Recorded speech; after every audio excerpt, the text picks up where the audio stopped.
Question 1. What are the basic steps that you will take to stop unauthorized access? Answer. Well, there are certain things that can be done for this. The very first thing is to secure the important files with passwords. The data backup must also be protected through the same approach. It is necessary to enable firewall as it is very helpful in this matter. All the accounts on a company server that are no longer in use should immediately is suspended. It is also necessary to restrict the access of data to only those who work in a similar department or those who are authorized representative in an organization. Question 2. Can you name some parameters that define SSL session connection? Answer. Client writes MAC secret. Server write MAC secret. Sequence numbers. Client writes keys. Server and client random. Initialization vectors. Question 3. What do you mean by the term protocols? Is it possible to change them once defined? Answer. Protocols are generally a set of rules that are applicable to a process. When it comes to security and authenticity, it is necessary for users to obey all of them and make sure that the tasks or activities they are engaged in don't violating them. With protocols, it is almost impossible to ensure network as well as identity management. Yes, it is possible to change the protocols anytime in case the need of same is felt. Question 4. Name a few basic methods for effective identity and authenticity management. Answer.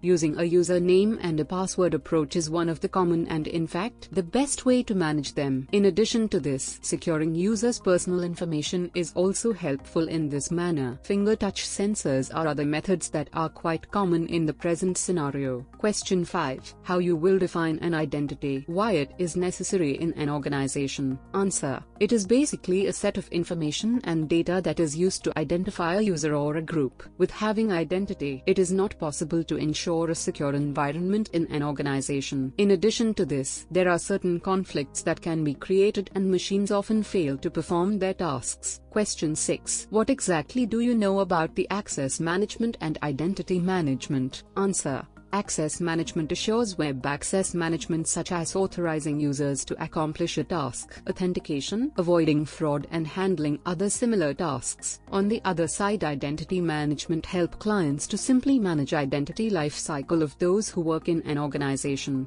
Question 7. Name some domains that fall under the identity management. Answer. There are several domains and a few of them are directory management, access management, identity management, directory, OVD, OID. Question 8. What benefits access management and identity management can derive? Answer. Well, there are certain benefits that can simply help organization to keep up the pace. The first, and in fact the biggest benefit, is cost saving. An organization can save a huge sum of money simply by considering this approach. Next big thing that can be assured is operational efficiency. In addition to this, business growth for e-commerce is another leading benefit due to which this technology is widely preferred in the current scenario. Question 9. What are the tasks in which identity management and authenticity management matters the most?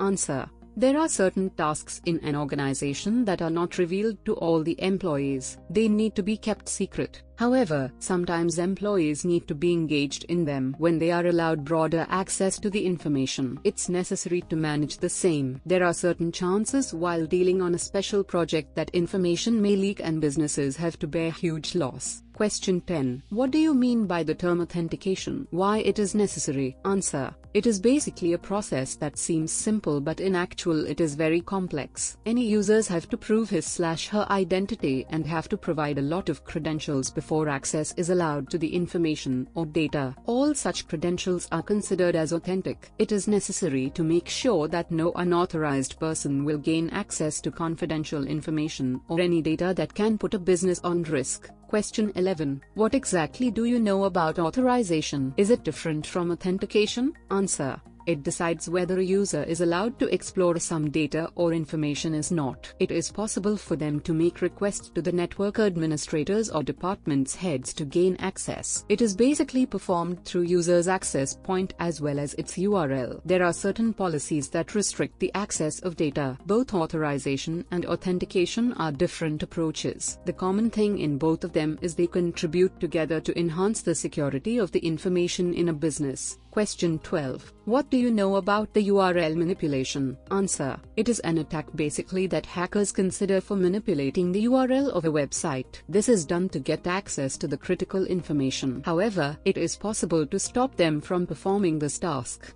Question 13. How you will authenticate a person or a user? Answer. The first and in fact the most common approach is passwords that they have. These are basically the secret piece of information that no one else except the authorization users have. Next approach is biometrics, which is becoming more and more common in the present scenario. In addition to this, access cards can be offered to the users for allowing them to enter the restricted areas such as server rooms. Question 14. What is remote administration? Can it cause risk to the business data and information? Answer. Remote access is a common approach. It is basically a method which enables a user to control a PC without his/her physical presence at the site. The device can be controlled through a remote connection which is based on internet. Remote access is generally given to the internal resources. In case an unauthorized person outside the organization is given such an access, there are certain chances of data and information leakage. Question 15. If web server is made to run on default settings, can it cause a security issue? Answer.